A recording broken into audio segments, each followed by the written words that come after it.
Hey guys, Andrew Stroud. I'm here in the sideboard. I'm sitting with Braun-Duin and Chris VanMeter, two veterans of the Versus video. And today we are going to pick their brains about Legacy. So let's go ahead and get started. The first question, what deck are you playing this weekend and why did you choose to play it? BBD, let's start with you. I am playing Blue, White, Red Stoneblade. Jeskai Stoneblade. Yeah, come on, man. Jeskai. I wanted to loosen them up with a color combination before telling them the real name, which is Jeskai Stoneblade. Sure. With Young Pyromancers in the deck as well. Okay, why did you choose to play it? Because I feel like the deck's like really powerful, and for one, I wanted to play Treasure Cruise, and Cruise, Gitaxian Probe, and Young Pyromancer all go really well together. Sure. All right, CVM?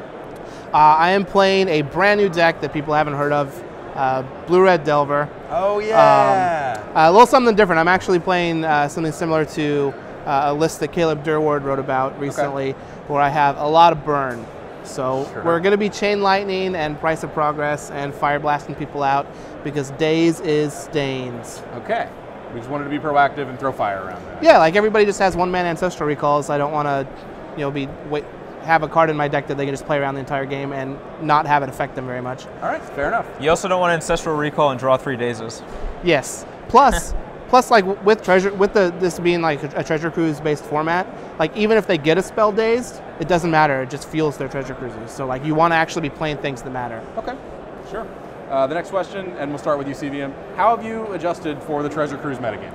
By playing Treasure Cruise. Also, I'm just trying to be extremely proactive. I want to affect the board, try and control the tempo. Treasure Cruise can be a very swingy card. Like once you get into a top deck war, like Treasure Cruise can just steal the game. Okay. So you just want to be as proactive as possible, and I'm playing a lot of burn in my deck to close the game out before Treasure Cruise can be relevant. Gotcha. All right, BBD? By playing Treasure Cruise, actually, is how I adjusted. Yeah, so I'm also playing Treasure Cruise, and similarly, I have a proactive strategy, which I think is where you want to be with cards like Treasure Cruise in the format.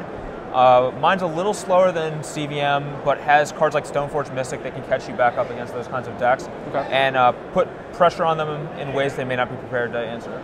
All right. Another kind of aspect of preparation for this GP. BBD, how does a 4,000 player GP affect your tournament preparation? I mean, it really doesn't. Like, I think the low extreme will affect your tournament preparation. So if it's like 16 players or something, you'll definitely prepare differently. Okay. But I think anytime it's like, the difference between 2,000 and 4,000, I think is pretty negligible. You still are trying to go like 13-2 or whatever, or whatever record gets you there. So I don't think it shouldn't. At least it doesn't affect me, but I don't think it should affect that much. All right, CVM, how do you feel about it? As far as tournament preparation, not so much. Along the same lines as BBD, the big difference for it is in sideboard cards. Gotcha. You want to have cards that are much more flexible and can play roles in much more different matchups, as opposed to like very narrow cards for one specific card or one specific deck. Like I would much rather have a card that's good, that's on a scale of 1 to 10, that's like a 7 out of 10 against 3 decks, as opposed to a card that's a 10 out of 10 against 1 deck. Okay, just want to be as flexible as possible. Yeah. All right, let's talk a little bit about what Legacy looks like right now. The next question for you, CVM. What's the best Delver deck in Legacy right now? I think you kind of have given your vote already, but... yeah, I think the Blue-Red Delver is just the best Delver deck. Okay.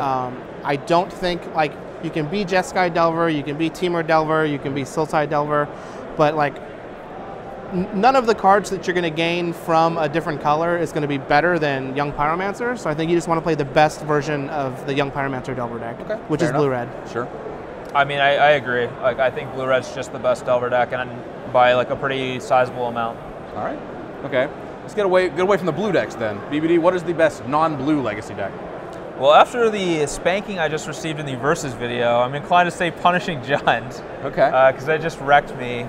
But I'm not sure that it's actually the best. Like maybe like lands might be better, or something along those lines. But I think maybe it's Punishing Jund. All right, Steven, what do you think? Well, it draws just as many cards as the blue decks, but I probably would have to say that I think Elves is the best non-blue deck in Legacy. But it's very, very close. Like I played Punishing Jund in our video, and it's much better against the cruise decks than I initially thought. Okay. It's very weak to the combo decks, but against the other creature decks and the cruise decks, Punishing Jund is actually, I think it's very good. All right. It's a strong endorsement, and I guess we got to see that in action tonight. So. Yeah. Fair enough. Let's talk a little about what we could do to tweak the format some. CVM, if you could ban or unban one card in Legacy, what would it be? Well, I would unban a card. Okay. And it would be Mana Drain. Okay. Because I think it would be very interesting. We're casting these 1-mana Ancestral Recalls that actually have 8 in their top right corner on the card, so you would get 8 mana from your Mana Drain, which I think would shake the format up quite a bit. Okay. So we're trying to counteract Treasure Cruise? I don't know if it's just to counteract Treasure Cruise. I think that Mana Drain is just one of those cards that's been on the verge of having a chance to come back. Okay. In fact, there was, I remember reading an article recently that was reposted about when they were dealing with the Time Spiral block, and they were thinking about adding purple into Magic, and they were testing it, and the flagship card for the color purple was Mana Drain. Okay. So I think that it's definitely a card that could see play. The problem is that if it could very easily just be too good, but I would like to see it happen. Yeah, I mean, there's a risk with any card you unban, I think. Yeah, I mean, I don't think it would be too good. Like, Counterspell doesn't see that much play, and it's only like a little bit better than Counterspell. Just a little bit. I mean, it really isn't that much better than Counterspell. Like, I don't know. BBD, what about you? What would you ban or unban? I would unban Black Vice, because why is it even banned? I don't even know. Like, all right. Why is it even banned? That's fair. It was not very much fun in 1994. Yeah, but that reasoning probably still holds up. Yeah, it's one of the cards that's still left over of like the Legacy ban list was the Vintage restricted list. Yeah. And like it was restricted in Vintage forever, so it was on the Legacy ban list. They've unrestricted it in Vintage, but it's still banned in Legacy, probably because of lazy house cleaning. Yeah, it might be a reasonable card. I'll give you that. I don't think it would even see play. Okay. I could be wrong, but. All right, last question. Treasure Cruise or Dig Through Time? BBD? I think it is Treasure Cruise and not even close at all.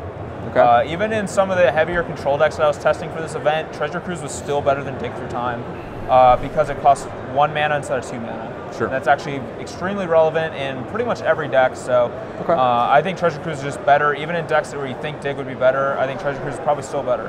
Okay, even in like combo decks? Probably, yeah. All right. CVM, what do you think? I agree. Costing 1 mana is huge. Plus, the payoff for building your deck to take advantage of Treasure Cruise is much better than the payoff for building your deck to take advantage of Dig Through Time. Okay. Like when you have like these Delver style decks, or even like the Stoneblade style decks that are taking advantage of Treasure Cruise, having all of these proactive cards, all these redundant cards that just all take control of the game in the same way, like you're getting a much bigger payoff from playing the Delve spell. Okay. That being said, I am playing both, so. Fair enough.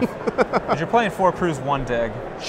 All right. All right, we're going to wrap things up with the lightning round. Okay. We're going to do a little word association. All right. So you guys are going to have to answer at the same time. So as soon as I say this word, both of you snap it off. Say the first word that comes to your mind. Legacy. Stoneforge. Delver. Dredge. No. Vine. Keep it clean. All right. Fetch. Land. Yeah, land. Terminus. Hold on, can I change my answer? No. Sensei's Divining Tub. Sensei's Divining Tub. I was going to change my answer to Conley Woods on Fetch. Oh, that's real good, yeah. Yeah, all right. Trophy. Wife. 2. Okay. Jersey. New. Brainstorm. Yes. Okay. Chris VanMeter. BBD. Really? Yeah. CVM's answer is really. Let the record state that is what Chris VanMeter thinks about himself. I said that to elicit whatever the best response I could get out of CVM was. All right. That's pretty good. Yeah. That does it for this segment of Quick Questions. BBD, CVM, thanks for sitting down with me. Thank you. Thanks. Stick around. We've got plenty more coverage coming of Grand Prix New Jersey.